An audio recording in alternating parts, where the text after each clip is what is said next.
We couldn't afford to buy a computer kit on the market. So we liberated some parts from Hewlett-Packard and Atari and worked on a design for about 6 months and decided that we would build our own computer. So we built it. Apple is the most valuable company in the world and has a role in our lives like no other. However, its journey to the top has been full of incredible highs and some of the lowest lows. Hello, I am Macintosh. It sure is great to get out of that bag. This is iMac. And we are calling it iPhone. To report, unfortunately, that Apple is confirming that Steve Jobs has passed away after a battle with pancreatic cancer. The tech giant is facing multiple lawsuits after it admitted that it slows down older models. The antitrust regulator for the EU said Ireland had given Apple a sweetheart tax deal for well over a decade. An exhausted workforce, people sleeping on their breaks, others falling asleep as they work. Today, we're excited to extend our services even further. Now to a major milestone, Apple becoming the first publicly traded company in the world to hit $1 trillion in net worth. And that is a $2 trillion milestone. Apple's market cap crossing that incredible level for the first time today. Apple was founded by Steve Jobs and Steve Wozniak in 1976 and began as a company targeting hobbyists with basic kit computers. What started as a pipe dream in a California garage quickly grew into a behemoth of the technology world, and in 1984, they debuted Macintosh. We shall prevail. On January 24th, Apple Computer will introduce Macintosh. And you'll see why 1984 won't be like 1984. This advert would become a watershed moment in the history of the company and change the idea of what home computers could be. Apple enjoyed huge success, and when they went public on the stock market, Jobs and Wozniak were both made millionaires instantly. When Macintosh sales dipped, however, Steve Jobs would attempt to oust the CEO John Sculley, and the ensuing power struggle would lead to Jobs being forced out of the company that he had founded. Stephen Jobs figures heroically in the history of American entrepreneurship. At the age of 22, he founded a company called Apple Computer and proceeded to grow it into a $2 billion business.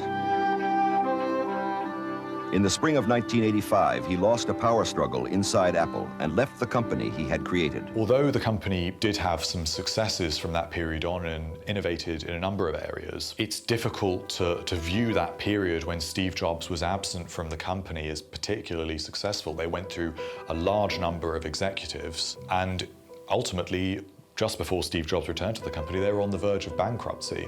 Apple had been hemorrhaging money and was not able to compete with Microsoft. The 1990s were the decade of the Windows PC, and it was inconceivable that anyone would buy a Mac at that time. What was interesting for Steve Jobs was that he then started Next Computing, where he built a whole computing company which was extremely profitable, which was then acquired by Apple for almost $500 million. As a result, Steve Jobs returns back into Apple. When he came back, it was like a reinforcement, like a big reinforcement. And he felt entitled to do his thing, to redefine the company the way he thought the company should be in the very beginning. So the company regained this idea of, I don't need to look to what other companies do. I don't even need to look at the customers. I'm going to tell the customers what to do.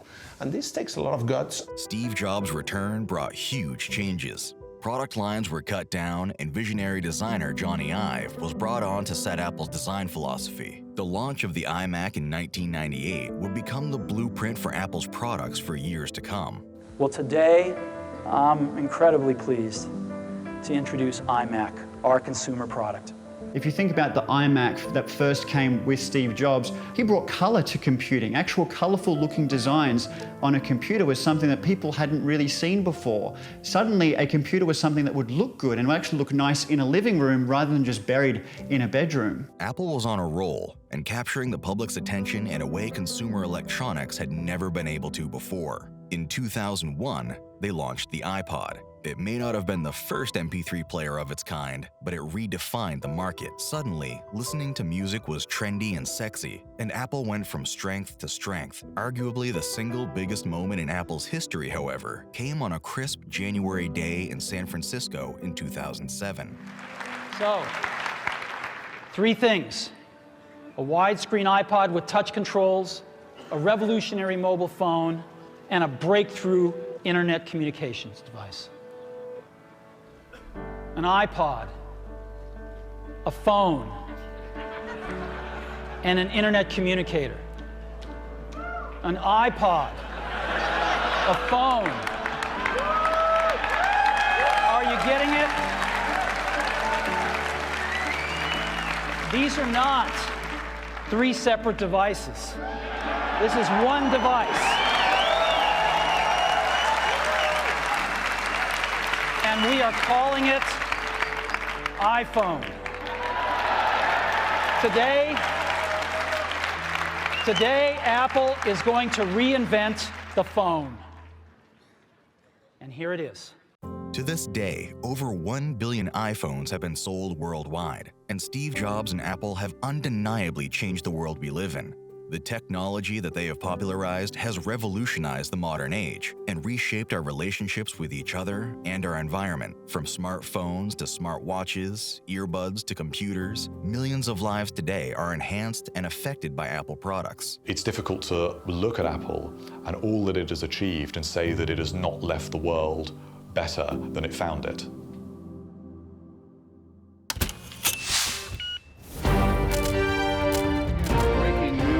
At this hour, Steve Jobs, the CEO of the iconic Apple Incorporated, has announced he has resigned. We've just gotten a hold of his letter of resignation, and I want to read that to you at this time. It says, "I've always said that if there ever came a day when I could no longer meet my duties and expectations as Apple's CEO, I would be the first to let you know. Unfortunately, that day has come. I hereby resign as CEO of Apple." Steve Jobs' resignation was a shock to the world and left huge shoes to fill. The visionary leader who had steered Apple's design and marketing strategy for so long was no longer at the helm. There may be this fear that, Apple is going to implode. That's not even close to being true. This is one of the most well-run companies in the world, with one of the deepest benches, with one of the largest cash reserves. And if anything, I actually expect Apple to be a stronger company going forward, not weaker. I think Apple's kind of built their client base and their cult of Apple, shall we say, and I don't think that it's going to do too much. Apple's excellent PR machine ensured that the public were never aware of what was going on behind the scenes. But Jobs' resignation was a sign of his losing battle with cancer, and just 6 weeks later, news broke that shook the world.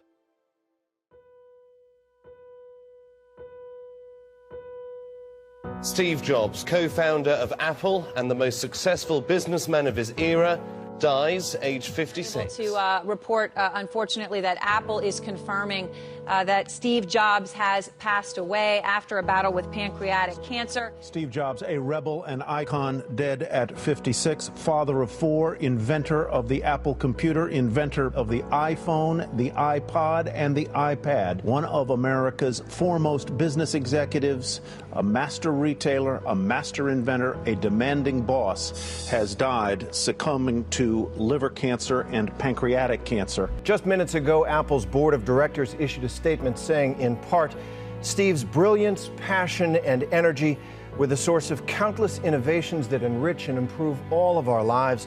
The world is immeasurably better because of Steve. Steve Jobs' death marked the end of an era.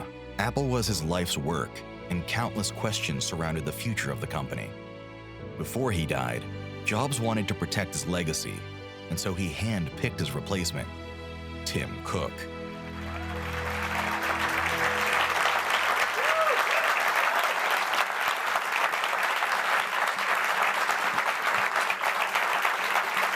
Good morning. Good morning. This is my first product launch since being named CEO. I'm sure you didn't know that. Tim Cook and Steve Jobs have very different backgrounds. If Steve Jobs is a product person, someone that is obsessed with the minor details of each and every device, Tim Cook is an operational person. He is a person that understands supply chains and management. And so understandably, that does lead to a slightly different approach. I think the big difference when Tim Cook took over was that, well, after all, he's an engineer. He's a very passionate engineer with a lot of knowledge of the personality of the company, etc. But the way they manage their relationship with suppliers, the whole value chain, etc., is far more, let's say, professionalized. You need to turn Apple into a very well-oiled machine that can deliver. That's fundamental. When Tim Cook took over, there was a seismic shift at Apple. From an idealistic company that saw itself as a David to the Goliaths of the tech industry, they became a ruthless machine with profit margins at their heart.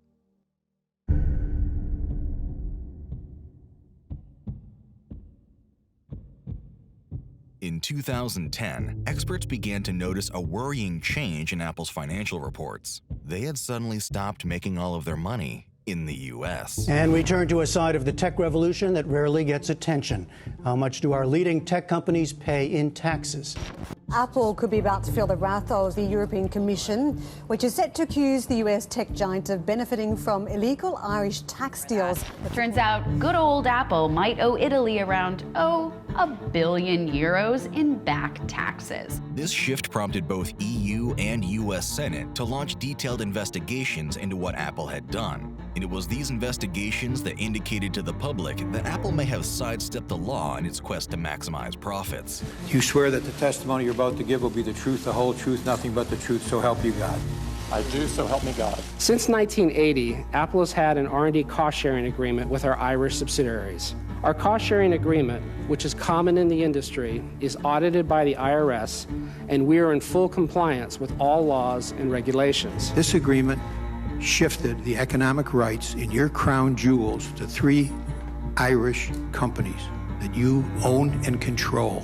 And so $100 billion plus is now stashed away in these 3 Irish companies. I'm not saying it was legal or illegal. You've told us in one place, I believe, Mr. Cook, that you do not intend to bring those monies home unless our tax rates... Senator, there's a lot there. I'd appreciate being able to... You can, but I just want to ask you that one question. Is it true you told our staff you're not bringing the $100 billion home unless we reduce our tax rates? Is that accurate? I don't remember saying that. Is it true? I said I don't remember saying. No, I'm saying, is it true that you're not going to bring them home unless we reduce our tax rates? I have no current plan to do so at the current tax rates. Okay. With that, we're going to move to our third panel. Thank you, Mr. Chairman. It was a sham. It was purely an accounting maneuver, but it was an accounting maneuver that allowed Apple to take profits that were properly attributable to the U.S. and just move them to Ireland. The reason that was helpful to them is that Apple had made a sweetheart deal with the government of Ireland to get an especially low tax rate, where they'd pay tax rates of 1% or even less. Ireland a tax haven? Yeah, I think by any meaningful definition of the term, it is. The government will tell you that technically it's not. But if you have any meaningful definition, i.e. a country which facilitates aggressive tax avoidance by big multinationals such that they end up paying tiny amounts, virtually no tax on their enormous profits, then we are a tax haven. Apple had been shifting billions of dollars of profits to Ireland and paying little to no tax thanks to their sweetheart deal. But the EU ruled that this deal was in fact illegal state aid, and they dealt severe repercussions. The European Commission has today adopted a decision that Apple's tax benefits in Ireland are illegal. Apple now have to repay the benefits worth up to 13 billion euros plus interest. These companies would say they're doing everything they can within the bounds of the law. Our tax laws are the way they are almost entirely because of a relentless lobbying effort by companies like Apple. Some of these laws have been essentially written by the companies themselves. Like, they'll give the statutory language to members of Congress and say, this is what we'd like. Companies like Apple have special access to Congress, have special access to the process of changing laws. That doesn't make them above the law, but it does mean that they have the capacity to effectively change the laws in ways that they like. And that is profoundly disturbing. Really what it means when $47 billion of tax that Apple should be paying doesn't get paid is, it's got to come from somewhere else. With the United States facing a record deficit, Barack Obama has unveiled a $3.7 trillion budget with spending cuts and tax hikes at its core. We're going through the budget, program by program, item by item, line by line, looking for areas where we can save taxpayer dollars. Meanwhile, the U.S. administration has announced significant budget cuts. The agencies facing cuts, the Environmental Protection Agency, the State Department, the Agriculture Department, the Labor Department, Health and Human Services, and the list goes on and on. In the long run, that's what's happening.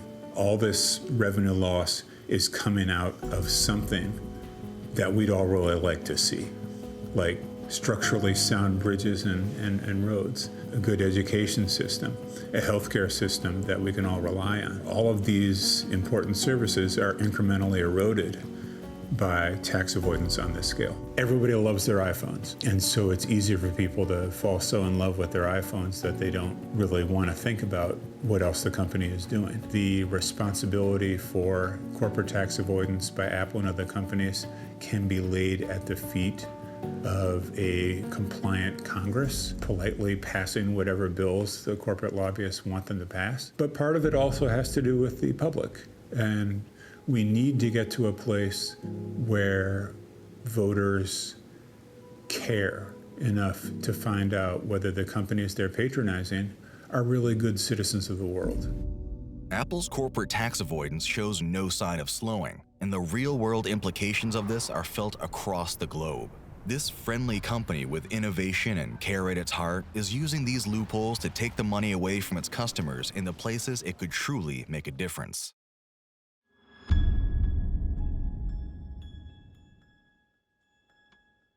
It's funny, I remember when I moved here, I actually thought I was going to sort of cover the downfall of Apple. And like a lot of people, I figured, the iPhone was pretty saturated, right? Anyone who wanted a smartphone had one at that point.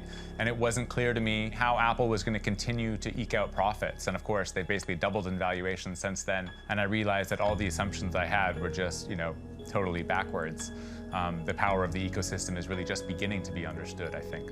Which smartphone is in your pocket right now? Got the iPhone 10. Oh, there it is. There it is. Sometimes it's hard to break away from that ecosystem. What is it about this ecosystem you're talking about? Judner, you're next, man. The pressure's on. iPhone 10. Wow, it's just 2 phones so far. I'm gonna be straight up. It's iMessage, man, in the ecosystem. Whoa. That's what it is for me. The Apple ecosystem describes the way that different Apple products integrate seamlessly with each other. With Messages, for example, Apple uses the internet rather than cell towers and is able to display messages across your Apple Watch, MacBook, and iPhone with no delay. The more that you buy into the company, the more you are led into this ecosystem. The Apple ecosystem is designed in a way that everything must go through Apple. Now, whether it's apps, whether it's services, or even the way that currency is transferred through Apple devices, Apple potentially takes a cut from everything that happens. When you think about apps that you buy on the App Store and you may be paying $2 or $3 for that application, not all of that goes to the developer. Apple takes a piece of the pie along the way. This comes from music, this comes from their iBook store. In every facet of Apple, there is something that they do capture along the way. What Apple has done very well, to their credit, is that they're holding suppliers within that agreement, within that ecosystem. Apple knows that it has a captive audience in its ecosystem. So if the new iPhone doesn't feature that many improvements, it's hard luck because you're going to buy it anyway. If you don't like the fact that the MacBook Pro has fewer ports than it did years ago, it's tough luck because you're going to buy one anyway. You could be sort of happily locked in a sense, right? I mean, it's nice when your Apple products work seamlessly together. The trouble is some of the antitrust implications there, wherein, if I want to use a smartwatch that's not Apple, it doesn't work as seamlessly with Apple. And it's not just because they're different systems, it's that Apple actively makes it difficult for other products that aren't Apple to work with the iPhone. Today we're announcing Apple Music, the next chapter in music, and I know you are going to love it. It will change the way that you experience music forever. Apple's both the gatekeeper to its ecosystem, and it makes products for that ecosystem, right? So Spotify has complained for years that, Spotify has to pay 30% of fees to Apple when someone signs up through the iPhone, and then Apple comes along, basically takes Spotify's idea of streaming music platform, introduces its own, gives it a higher ranking in the App Store, calls it music. So there's lots of instances like that where Apple is a competitor and a gatekeeper to the App Store. And there's a conflict of interest there that just favors Apple to some extent ever so slightly, and to some extent in a way that can feel existential if you're a developer. Thank you for the opportunity to offer testimony. At Apple, we make ourselves a promise. As Steve put it, we only make things that we'd recommend to our family and friends. You can try to define this difference in a lot of ways. You can call it the seamless integration of hardware and software. You can call it simplicity of design or a great ecosystem. All of those things are true. But if you want to put it simply, products like iPhone just work. Let me ask you this. Apple requires all app developers to use Apple's payment processing system if those developers want to sell their goods or services to Apple users through Apple's App Store. Isn't that correct?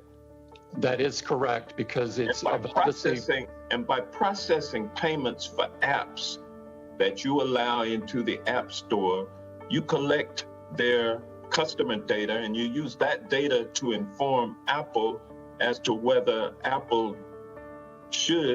not it would be profitable for Apple to launch a competing app. Isn't that correct? Apple has come under massive fire for antitrust. That's been one of the big battles that the company has been fighting over the last few years. It really is felt, reporting on Apple, that there has been a new antitrust case every day in a different region. South Korea, Italy, America, the UK, you see it everywhere, that they are all going for different areas. But the big thing is the App Store, because the argument is that the App Store is controlled by Apple. Not only does Apple take up to 30% of every purchase on the App Store, but it also controls which apps are allowed to even be there, which has led to the argument that they serve as a gatekeeper for the platform.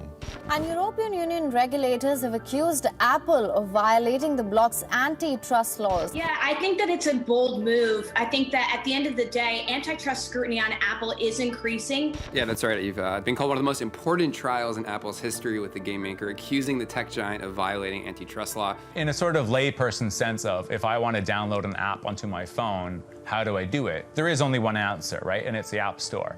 And I think we've become so normalized by that being the case. And, it's clearly about Apple taking a 15 to 30% cut. Where Apple can really make money is a proliferation of services. And services mostly are done by third parties. And so the more and more of those apps that there are, the more and more revenue that Apple's able to make. And again, you can just find all kinds of apps. I looked up photo editing app today and I found one that was all about body image. So you take a picture of yourself and then you can slim away the fat and make yourself look better and everything. It's certainly something that Apple would say, we're against that sort of thing. And yet there it is on the App Store. It's been approved. It costs money and Apple's taking a cut. You have to remember that the average smartphone user is on their phone more than a quarter of the day. So if you're Apple, there's just an unprecedented level of power in terms of how someone engages with your product, right? Compare that to a BMW that someone might spend, $70,000 or $80,000 on. Well, they drive it an hour a day, right? BMW sort of doesn't have a hold on your life in a certain sense, nor can they dictate the speed limits or anything like that. There's a sort of limit to how they can actually please you as a customer. Whereas when you're a smartphone operating system and the device maker and the gatekeeper and you're controlling apps, that's a lot of power. As Apple's device offering expands, so does its control over its users, and the law is slow to catch up. With so many people's lives relying on Apple products, it's clear that the power this company has is entirely unprecedented.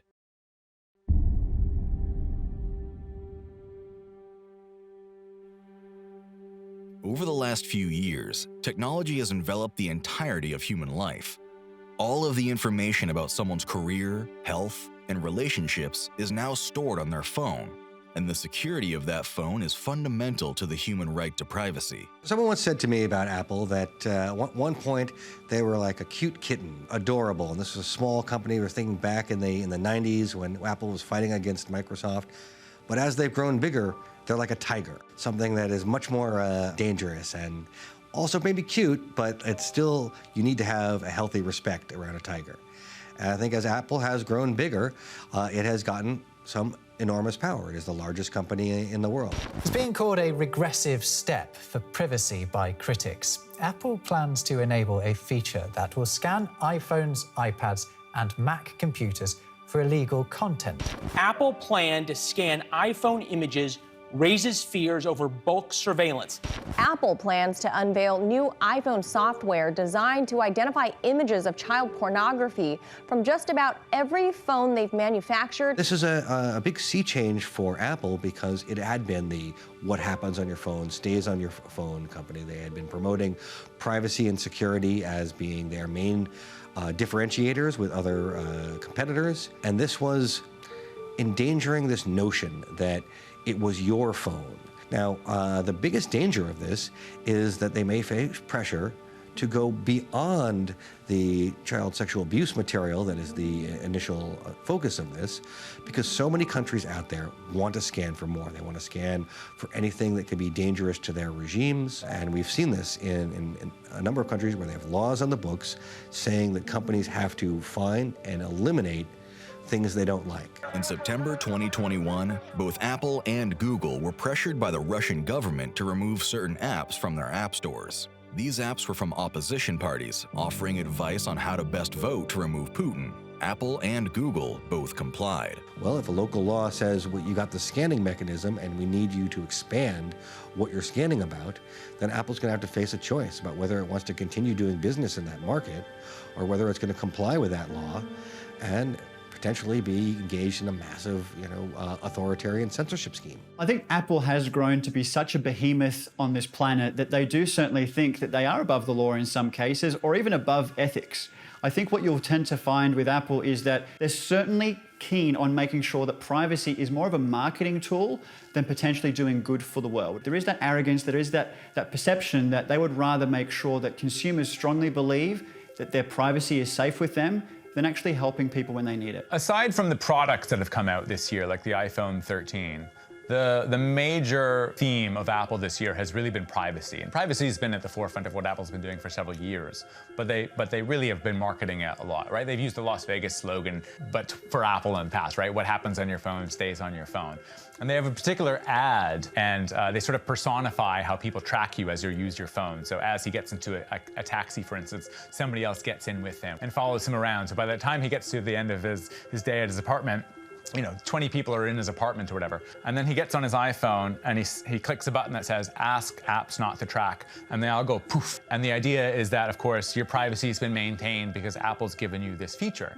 But in a sense, you can tell that it's not going to be as anything like that in the digital experience just by the nature of the words that they use, right? So if it was that simple, it would be, do you want to enable tracking, yes or no? But actually, the answers are ask app not to track, right? Not don't track or not allowed to track, but ask the app not to track.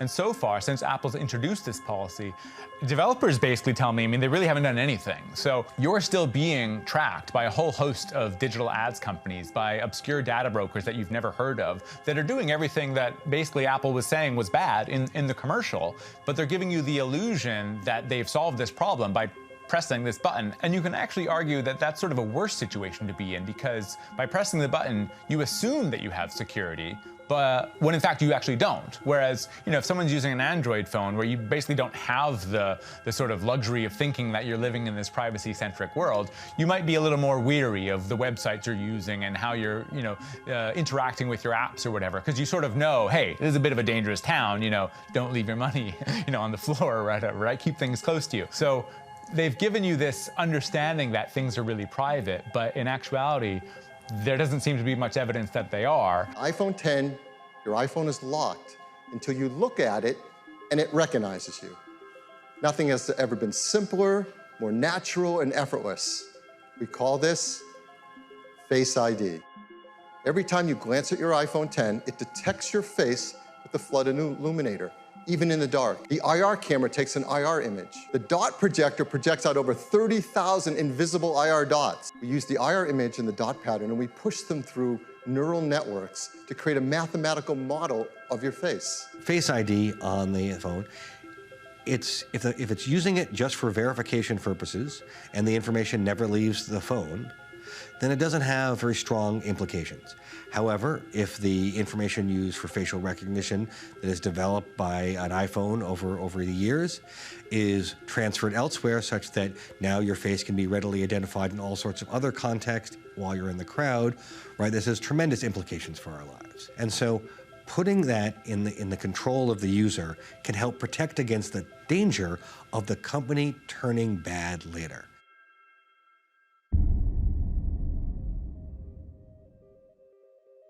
For many years, there was a myth in the technology community that when a new iPhone was released, older iPhones would get slower. Users theorized that this deliberate ploy would trick people into buying a new device they didn't need. Whilst this had been suspected for a long time, benchmark tests in 2017 proved it was in fact true, and that Apple intentionally slowed down their older phones. I'm so sour on Apple because of what they did with the batteries.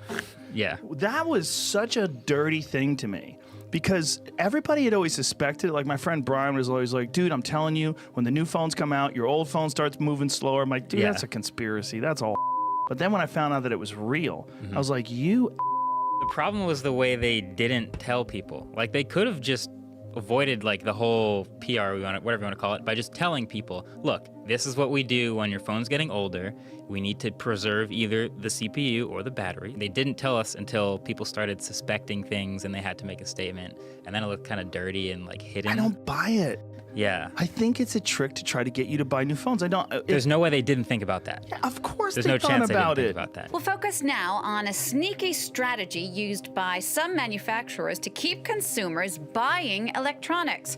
It's called planned obsolescence. On a eu un problème avec plusieurs iPhones qui ont été victimes d'une mise à jour qui a été demandée, voire harcelée par Apple pour l'implémenter, sachant que cette mise à jour allait ralentir les fonctionnalités du téléphone.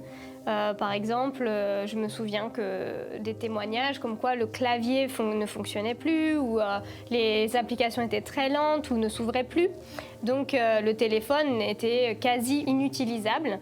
Et justement à ce moment-là, il y avait un nouvel iPhone qui sortait. Donc c'est vraiment ce sujet qu'on a mis devant de la table et qu'on a proposé au procureur de la République en France de juger pour obsolescence programmée ou au moins pratique commerciale trompeuse.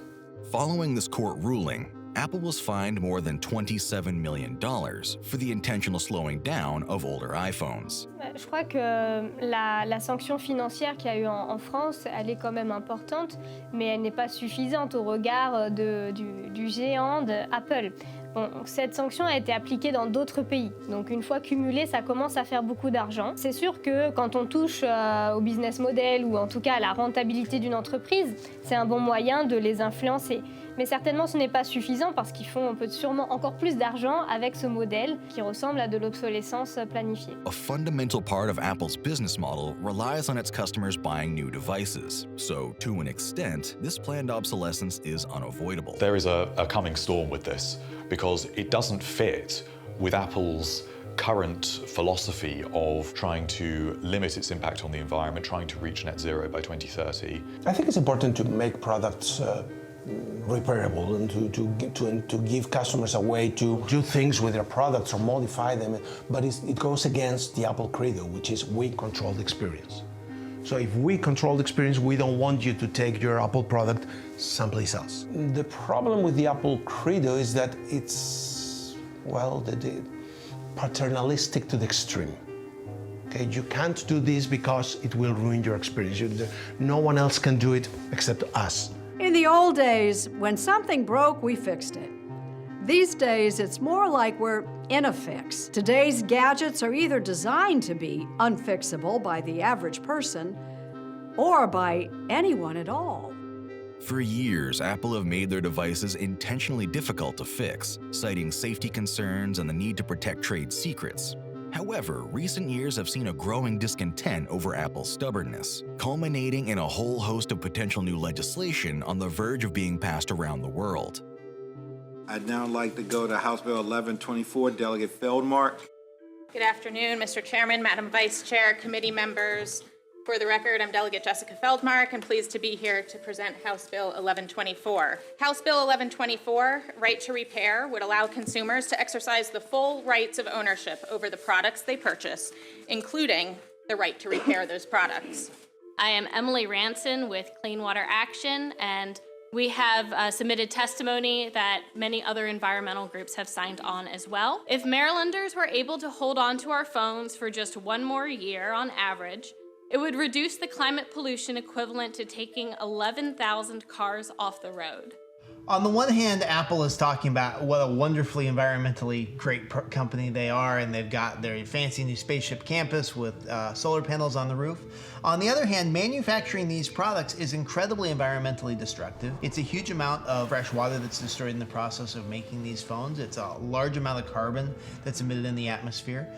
It is an incredibly resource-intensive process to manufacture a new phone. So far and away, the environmental imperative is if we have manufactured something, we should use it for as long as possible. We need to get the maximum utility out of it. And so Apple, on the one hand, is saying, we're this very green company. On the other hand, they're doing everything they can to artificially shorten the lifespans of their products. Apple is making the best decision for themselves, and they're making a decision assuming a kind of low level of competence and intelligence across the population. Of course, you can't put a new battery in yourself. If you're not smart enough, you're not competent enough, you might hurt yourself. Apple is not looking out for us, they're looking out for themselves. Hello, my name is Sam Mensimer. I'm 16 years old. I'm a junior in high school. I have run an electronics repair business in Washington, D.C. since I was 12. I actually have a quote here from Apple that they responded to this saying, it's unsafe for people other than Apple authorized service providers to replace their batteries. I've been replacing batteries in iPhone since I was 12. I'm still here today. Got an iPhone right here. You can just pull you literally, there's some screws in here. You take the screen off, you pull some tabs out, and the battery comes out. I don't see how that's unsafe. I'm trying to see now, I'm almost thinking this bill's getting bigger than what we're talking about now. About, customer repair. Like, this is almost like going after a business model that Apple has set in place. If you want to buy an iPhone, you want their technology they have, then you're going to have to use compatible Apple earbuds, compatible charging stuff.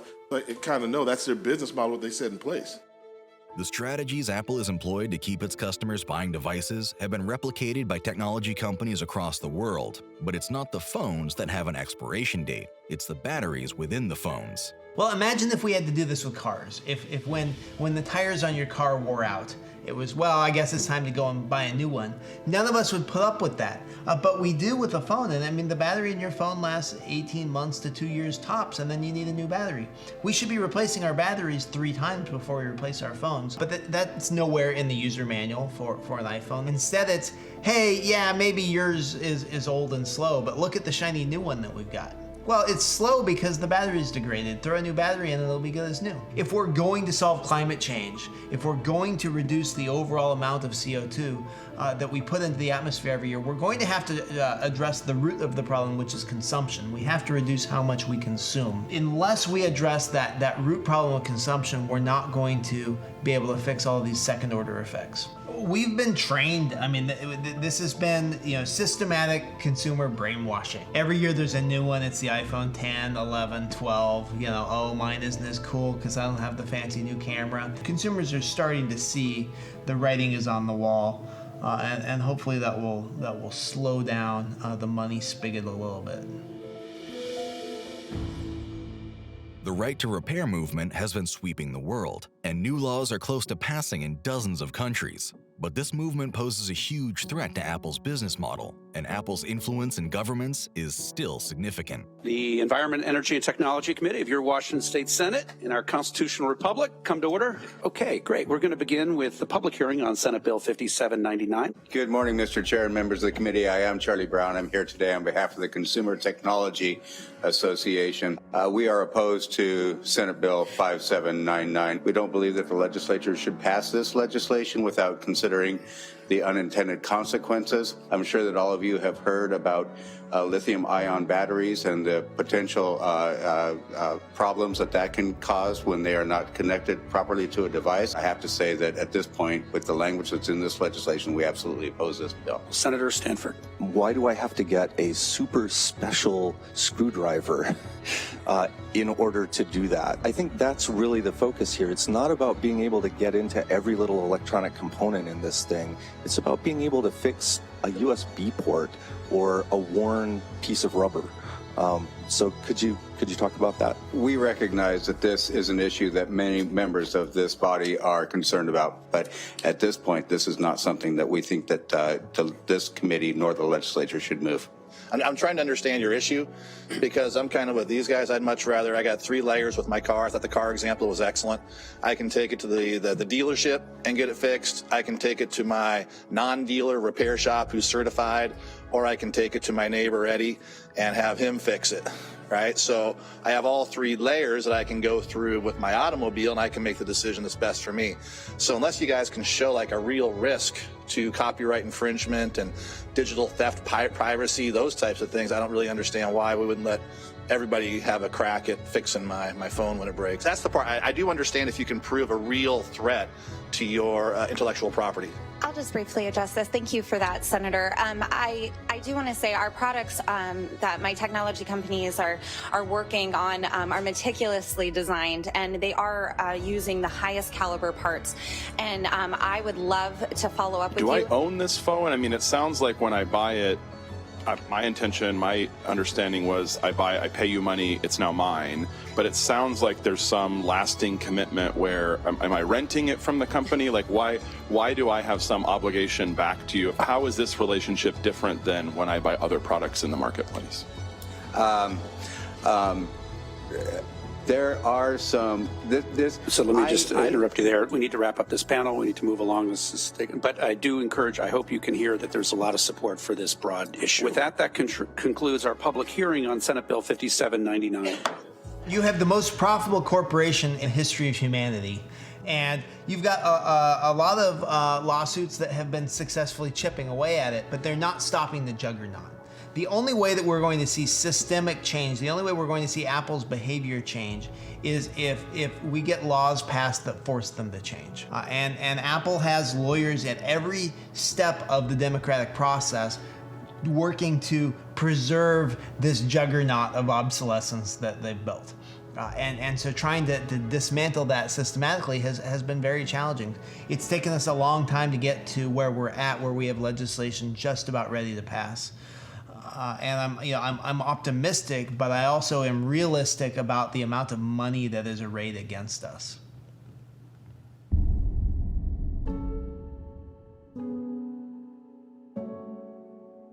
In 2010, news broke of suicides at one of Apple's largest factories. My name is Li Qiang. I'm the executive director of China Labor Watch. I didn't know much about Apple until the Foxconn suicides happened in 2009. One of the serious problems with Apple is that it pushes the workers to their limits. Apple uses a hunger marketing strategy that is actually a torture for workers.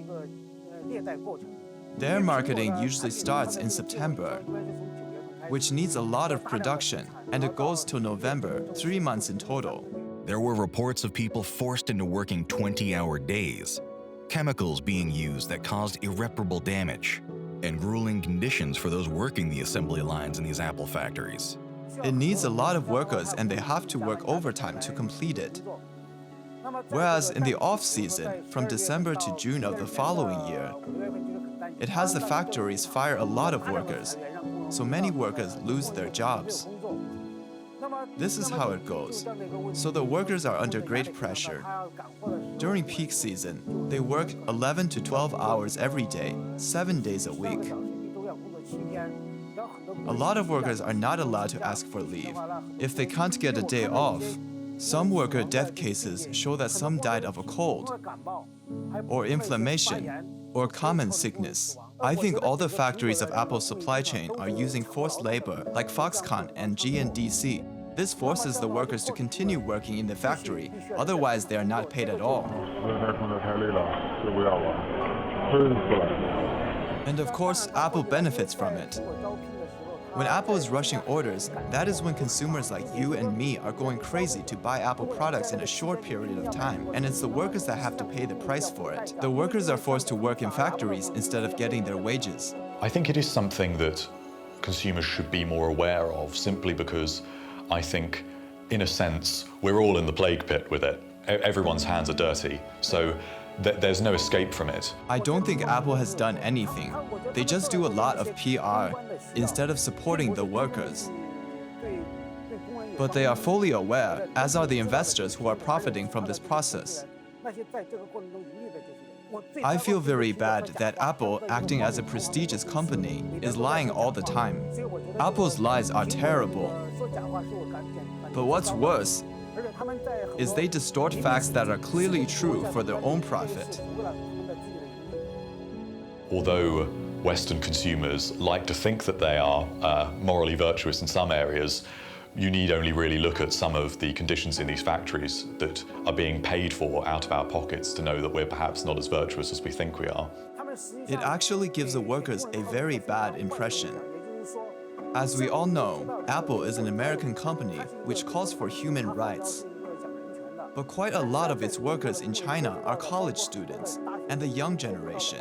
They have worked at the factories of Apple's supply chains, and they are hostile to the Western world. Why is that? Because companies like Apple mistreat them in factories in China.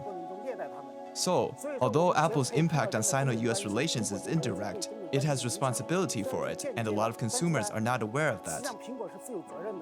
So it's to some extent something that they can't get away with. The toxicity of so many of our supply chains across so many areas is so bad that it's an issue that will not be fixed through boycotts. Basically, there's nothing or very little the consumers can do. So I don't think the consumers should take the responsibility, but the US government or the Western governments should do. Only those governments have the power to force Apple to change. Without any outside intervention, Apple would not change anything because it is a profit-oriented company. Apple's labor record continues to cause concern for human rights investigators on the ground in China. So why isn't this still making headlines?